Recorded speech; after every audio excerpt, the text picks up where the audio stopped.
Angel broking లో demat account open చేసి trade చేసి 10 షేర్లు బోనస్ గా పొందండి. జస్ట్ సైన్ అప్ అయితే చాలు. మీ ఫోన్ నంబర్ ఎంటర్ చేసి ఓటీపీ ఎంటర్ చేయండి. ఆ తర్వాత పాన్ కార్డ్, ఆధార్ కార్డ్, అలాగే బ్యాంక్ స్టేట్మెంట్ కూడా అప్లోడ్ చేయండి. ఆ తర్వాత ఓ సెల్ఫీ, ఓ ఈ-సైన్ చేస్తే చాలు. మీ అకౌంట్ 24 గంటల్లో యాక్టివేట్ అయ్యాక మా నంబర్ కి యాక్టివేట్ అని వాట్సాప్ చేయాలి.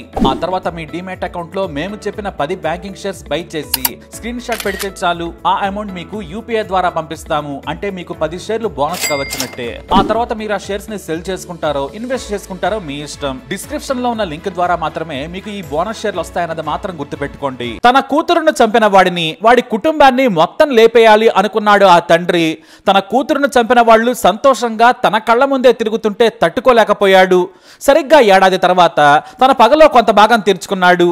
ఎందుకంటే ఇంకా మిగిలే ఉందని చెప్పి మరీ జైలుకెళ్లాడు నిందితుడు వెంకటేష్. కర్ణాటకలోని మాండ్య జిల్లా మాణిక్యనహళ్లికి చెందింది దీపిక. ఈమె టీచర్ గా పనిచేస్తుంది. రీల్స్ కూడా చేసేది దీపిక. అయితే ఆమె రీల్స్ కు స్థానికంగా ఉండే నితీష్ అనే యువకుడు లైకులు కొట్టేవాడు. అక్క అక్క అంటూ కమెంట్స్ పెట్టేవాడు.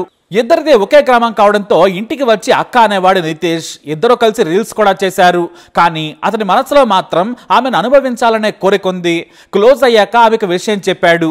నువ్వు అందంగా ఉంటావు, నువ్వంటే నాకు ఇష్టమన్నాడు. కానీ ఆమె కాదంది. అతనితో రీల్స్ చేయడం తగ్గించింది. అయినా కూడా ఆమెకే లైక్ కొట్టేవాడు.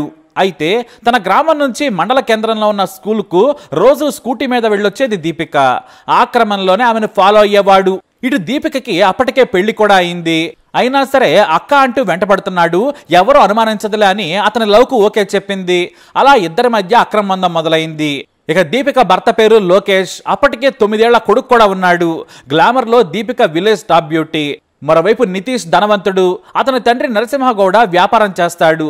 లోకల్ పొలిటికల్ లీడర్ కూడా. డిగ్రీ పూర్తి చేసిన నితీష్ తనకంటే వయసులో పెద్దైన దీపికతో అక్రమ బంధాన్ని కొనసాగించాడు. ఆమె అందానికి ఫిదా అయ్యాడు. ఇక రోజు స్కూల్కి వెళ్లేందుకు క్రాస్ రోడ్ దగ్గర తన స్కూటీని పార్క్ చేసి ప్రియుడి మీద బైక్ తో తిరిగేది దీపిక. సెలవు పెట్టినా స్కూల్కి వెళ్తున్నానని చెప్పి అతనితో కలిసి షికార్లకు తిరిగేది. దీంతో ఈ విషయం కాస్త దీపిక భర్త లోకేష్ కి తెలిసింది. దీపికను మందలించాడు. ఇష్టం లేకుంటే నన్ను వదిలేసి వెళ్ళిపోవచ్చు, కానీ నా కొడుకుని నాకే ఇవ్వు, నీకు నచ్చిన వారితో తిరుగు, ఇలా నా పరువు తీయద్దని చెప్పాడు. కానీ వినలేదు దీపిక. భార్యాభర్తల మధ్య గొడవలు జరిగాయి. చివరకు నితీష్ కూడా వార్నింగ్ ఇచ్చాడు లోకేష్. మరోసారి నా భార్యతో తిరిగినా, ఆమెకు ఫోన్ చేసినా పోలీసులకు ఫిర్యాదు చేస్తానని బెదిరించాడు. అయితే నితీష్ మాత్రం నాకు ఆమెకు ఏ సంబంధం లేదని బొకాయించాడు. అయినా దీపిక నితీష్లు రహస్యంగా కలుసుకునేవారు. దీపిక ఒక్కరోజు కలవకపోయినా నితీష్ విలవిలలాడిపోయేవాడు. ఫోన్ చేయకపోయినా తట్టుకోలేకపోయేవాడు. ఆమె ఇంటి ముందు పచార్లు కొట్టేవాడు. ఆమె చూపు కోసం పరితపించేవాడు.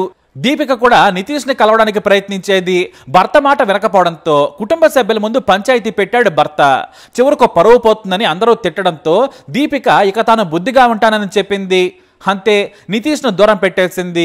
నితీష్ నంబర్ను బ్లాక్ కూడా చేసింది. రీల్స్ తగ్గించేసింది. తన పని తాను చూసుకుంటూ ఉండేది. అయితే బైక్ మీద వెళుతుంటే ఫాలో అయ్యేవాడు నితీష్. మాట్లాడేందుకు ప్రయత్నించేవాడు.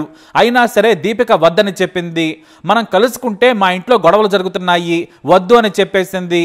అలా నితీష్ కూడా మెల్లిగా దూరమయ్యాడు. ఆమెను మాత్రం మార్చలేకపోయాడు. ఏదో ఒక సమయంలో ఆమె కంటపడేందుకు దారిలో నిల్చునేవాడు. ఇలా వ్యవహారం సాగుతూ ఉంది. అయితే తనను పూర్తిగా దూరం పెట్టిన తర్వాత సైకోలా మారిపోయాడు నితీష్. జనవరి 19, 2024న తన పుట్టినరోజు ఉంది. కొండ దగ్గరకు రావాలని బ్రతిమలాడాడు. సరేలేని సరేనంది దీపిక. అంతకు ముందు రోజే ప్రియుడి కోసం కొత్త చొక్కా కూడా కొంది.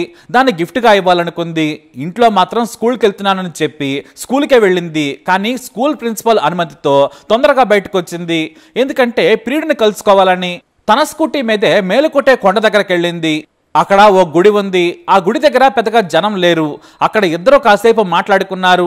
తాను తెచ్చిన చొక్కాను ప్రియుడికిచ్చింది దీపిక. కానీ చివరకు తన మనసులోని మాటను బయట పెట్టాడు. తనతో గడపాలని బలవంతం చేశాడు. కానీ ఆమె ఒప్పుకోలేదు. చాలా రోజులైంది. ఇక్కడే కోరిక తీర్చాలని కోరాడు. కానీ దీపిక వద్దని, వెళ్ళిపోతానని చెప్పింది. ఆమె మీద బలాత్కారం చేయబోయాడు. అడ్డుకుంది, తిట్టింది. దీంతో కోపంలో ఆమెను గొంతు నిలిమి చంపేశాడు నితీష్. ఆ తర్వాత అక్కడే గొయ్యి తీసి పూడ్చిపెట్టాడు. హత్య తర్వాత ఏమీ తెలియనట్టే ఇంటికెళ్లి స్నానం చేసి గ్రామంలోని సెంటర్కు చేరుకుని కబుర్లు చెప్పాడు. ఇక స్కూల్కి వెళ్ళిన దీపిక ఇంటికి రాకపోవడంతో భర్త స్కూల్కి కాల్ చేశాడు. అయితే ఈరోజు ఆమె స్కూల్ నుంచి ఎర్లీగా వెళ్ళిపోయిందని చెప్పారు. చాలా మంది కూడా గ్రామంలో స్కూటీ మీద దీపిక వెళ్తుంటే చూసామన్నారు. వెంటనే భర్త పోలీసులకు ఫిర్యాదు చేశాడు. గ్రామస్తులు కొంతమంది కొండ దగ్గర దీపిక స్కూటీ కనిపించడంతో పోలీసులకు సమాచారం ఇచ్చారు. అక్కడే కొత్తగా తవ్వినట్లు ఉన్న ఓ ప్లేస్ కూడా కనిపించింది. ఇక పోలీసులు తవ్వి చూడగా దీపిక మృతదేహం బయటపడింది. దీంతో పోలీసులు విచారణ చేయగా నితీష్ పేరు బయటకు వచ్చింది. ఇటు రాజకీయ పలుకుబడితో కేసును తారుమారు చేసే ప్రయత్నం చేశాడు వాళ్ళ తండ్రి.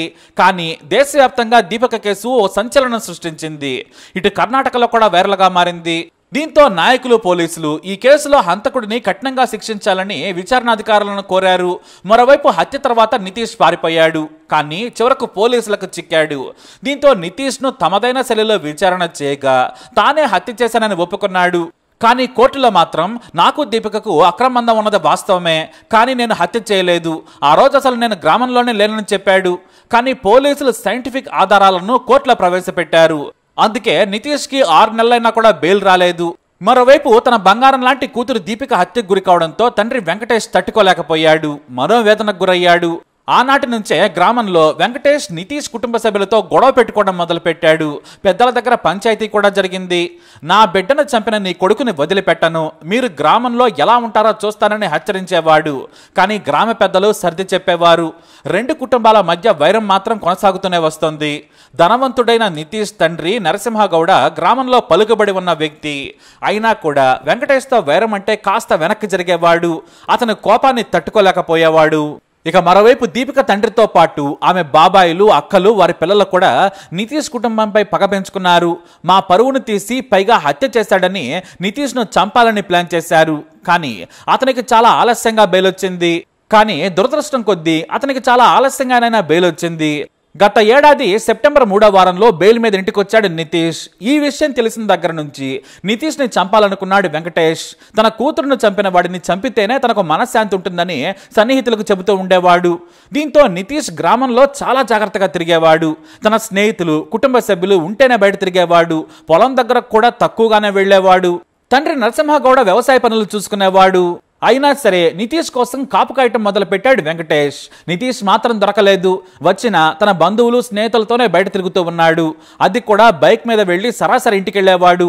అలా 2025 సంవత్సరం కూడా వచ్చింది. జనవరి 19, 2025న తన కూతురును చంపిన నితీష్ని అదే రోజు హత్య చేయాలని వెంకటేష్ కూడా ప్లాన్ చేశాడు. తన కుటుంబ సభ్యులతో కలిసి వెతకడం మొదలు పెట్టాడు. కాపు కాసినా కూడా నితీష్ దొరకలేదు. అయితే వెంకటేష్ తన గురించి వెతుకుతున్నాడని తెలిసి ఎక్కువగా బెంగళూరు లేదంటే చుట్టాలింటికి వెళ్లేవాడు నితీష్. అయితే తండ్రి నరసింహగౌడ మాత్రం అక్క పెళ్ళయ్యాక బెంగళూరుకు వెళ్ళిపోమని కొడుకుకు చెప్పాడు. పెళ్లి చేసుకుని అక్కడే ఉండు, మేం కూడా అక్కడికే వస్తాం, ఈ గొడవలు హత్యలు వద్దని చెప్పాడు. నితీష్ కూడా సరేనన్నాడు.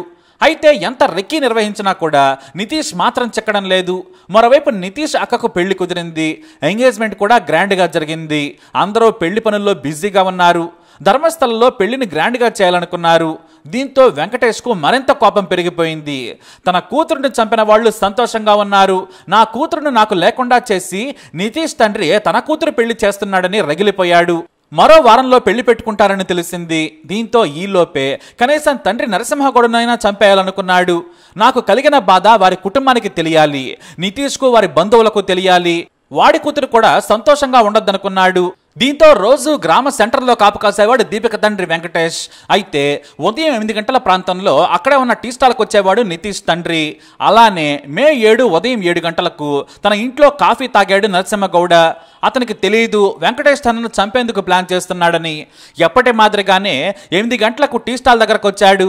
మళ్ళీ టీ తాగి అక్కడే పేపర్ చదివి గ్రామస్తులతో కబుర్లు చెప్పడం అతనికి అలవాటు. ఇది రోజు చేస్తున్నాడని వెంకటేష్కి తెలుసు. దీంతో తన సోదరుడు మంజునాథ్తో కలిసి ప్లాన్ ప్రకారం టీ స్టాల్ దగ్గరకు వచ్చాడు.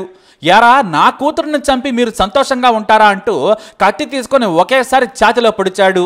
ఆ తర్వాత సోదరుడు కూడా పొడిచాడు. ఆ తర్వాత నరసింహగౌడ గొంతు కూడా కోసేశారు. అక్కడే ఉన్న వాళ్ళు వద్దని వారిస్తున్నా కూడా వినలేదు. పదే పదే కత్తితో పొడిచి అక్కడి నుంచి సరాసరి ఇంటికెళ్ళాడు. దీంతో నితీష్ తనను కూడా చంపుతారని ఇంట్లోనే ఉన్నాడు. కానీ గ్రామ పెద్దలంతా వచ్చి పోలీసులకు సమాచారం ఇవ్వడంతో విచారించారు. గ్రామంలోనే ఉన్న వెంకటేష్, అతని సోదరుడు మంజునాథ్ను అదుపులోకి తీసుకున్నారు పోలీసులు. నా కూతురును చంపినందుకే ప్రతీకారంగా హత్య చేశానని వెంకటేష్ చెప్పాడు. మరోవైపు నితీష్ వణికిపోయాడు. నన్నే చంపాలనుకున్నాడు, నేను దొరక్కపోవడంతో మా నాన్నను చంపాడని మీడియా ముందు రోధించాడు. ఆయన కూతురును నేను చంపలేదు, నేను తప్పు చేస్తే కోర్టు నన్ను శిక్షిస్తుంది, ఎప్పటి నుంచో బెదిరిస్తున్నాడు, నేను దొరకపోవడంతో మా తండ్రిని చంపాడని రోధించాడు నితీష్. అలా రీల్స్ నుంచి అక్రమాందంతో దీపిక హత్యకు గురైంది. నేడు నితీష్ దొరకపోవడంతో అతని తండ్రి హత్యకు గురయ్యాడు. ఈ హత్యతో గ్రామంలో ఉద్రిక్త పరిస్థితులు నెలకొన్నాయి. ఈ హత్య ఎటు దారితీస్తుందనని గ్రామస్తులు చెప్పుకుంటున్నారు. మరోవైపు తండ్రి హత్యకు గురి కావడంతో పెళ్లి ఆగిపోయింది. వెంకటేష్ మాత్రం నా కూతురును కోల్పోయినందుకు నాకెంత బాధ ఉందో తండ్రి చనిపోయినందుకు వాడికి కూడా ఆ బాధ తెలియాలని చెప్పడం విశేషం. అలా ప్రతీకార హత్య జరిగింది. ఈ కేసు మళ్ళీ కర్ణాటకలో సంచలనం సృష్టించింది. మరి హంతకుడు వెంకటేష్ చేసిన పనికి మీరేమంటారు? మీ అభిప్రాయాన్ని కమెంట్ ద్వారా తెలియజేయండి. ఈ వీడియో అప్డేట్స్ కోసం మై ఛానల్ ఫాలో అవ్వండి. అలాగే తప్పకుండా సబ్స్క్రైబ్ చేసుకోండి.